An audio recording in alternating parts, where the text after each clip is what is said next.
acid, base and salts. So we are going to do a last portion of this lesson.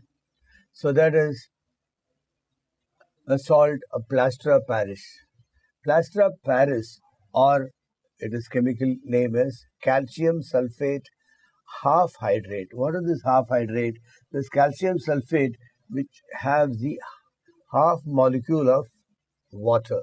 Then we call it, what do we call it? A calcium sulfate half hydrate. Hydrate means it is water. So how this preparation is done from the raw material is gypsum. Gypsum is the raw material for making plaster of Paris.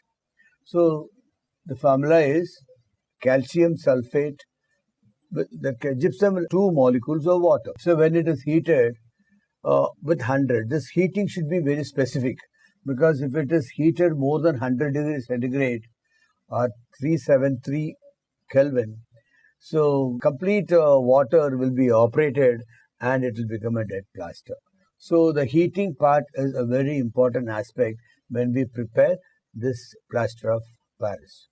So we heat to the 100 degrees centigrade and you get a CaSO4 half molecule of water, that is calcium sulfate half hydrate, plus out of these 2 molecules of water, 1.5 molecule is removed.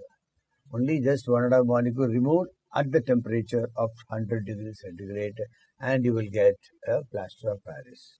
So it's a special care what you have to take in the preparation of plaster of Paris. Heating of gypsum should be controlled very carefully. If the gypsum heated more than 100 degree centigrade, then the water of crystallization will be completely eliminated and it has become anhydrous calcium sulfate, which is called a dead plaster.